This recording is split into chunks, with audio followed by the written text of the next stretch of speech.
Պարոն Կոստանյան, Երևանի շին բարեկարգմանն անդրադառնանք, Երևանում ամեն օր նոր շենքեր են կառուցվում ու կառուցապատողները չեն պահպանում անվտանգության կանոնները։ Նախընտրում են, դուք նշում եք անդադ, որ վարչական ուժեր են կիրառվում, բայց տուգանքներն այնքան քիչ են, որ նախընտրում են ամեն ամիս տուգանվել, բայց անվտանգության կանոնները չպահպանել, որտեղ նույն օդի աղտոտվածության մասով են կտորները, որոնք պիտի լինեն այդ շենքերում ավելի թանկ են ըստ կառուցապատողի, քան տուգանքները։ Հիմա ինչպես եք պատրաստվում հարցը կարգավորել կամ ընդհանրապես քաղաքապետարանը զբաղվում է շին բարեկարգում, որտեղ Երևանում շին բարեկարգումը նաև անհարմարություններ առաջացնում երևանցիների համար սկսած խցանումներից, մինչև ինչպես արդեն նշեցի անվտանգության կանոնները։ Շատ լավ, Սեդա ջան, դա կարելի ասել քաղաքապետարանի ցավոտ հարցերից մեկն է, որովհետև շատ ճիշտ դուք նշեցիք, այն վարչական իրավախախտումների համար նախատեսված այն վճարները, որ կան, շատ կառուցապատողների ստիպում են, որ իրանք օրինակի համար, չգիտեմ, ինչ-որ պարբերականությամբ տուգանվեն, բայց փոշեկլանիչ ցանց օրինակի համար չկիրառեն,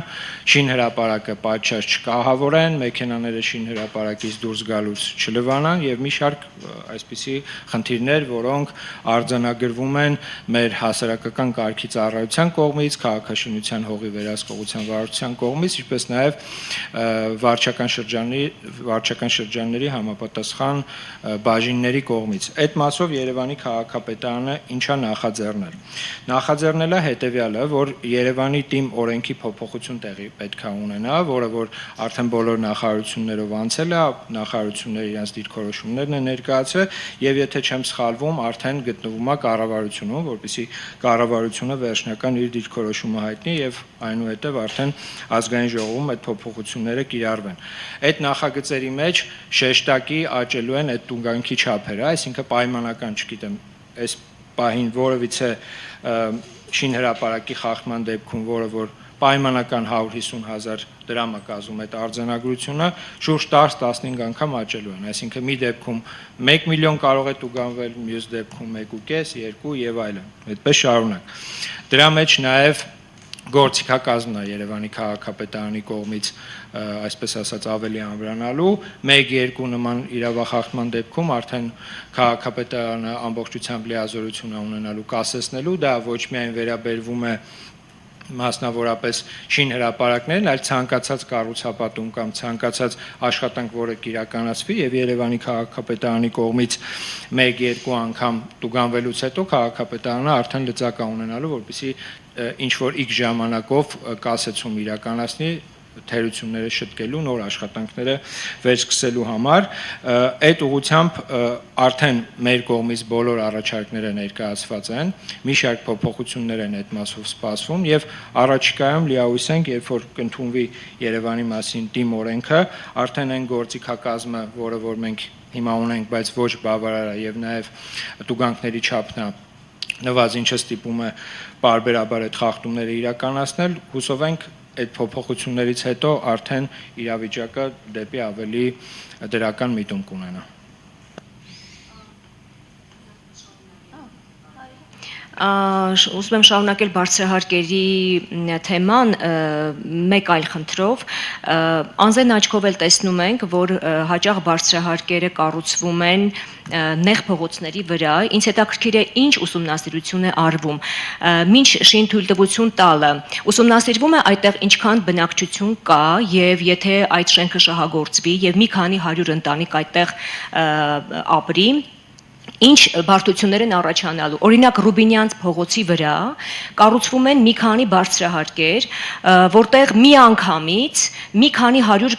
ընտանիք է բնակվելու։ Եթե հաշվի առնենք այդ ընտանիքները միայն ամուսիններ չեն, երեխաներ են, ապա որևէ կոմունիկացիա այդտեղ չկա, անգամ մարդկանց արտմետ բժշկական կենտրոնն է այնտեղ, այսինքն այստեղ առաջանալու է ոչ թե միայն մեքենաների շարժի խնդիր, այլ սովորական մարդիկ իրար կողքով չեն կարողանալու անցնել։ Եվ ամբողջ փողոցն այդպես ես միայն մի օրինակ եմ բերում։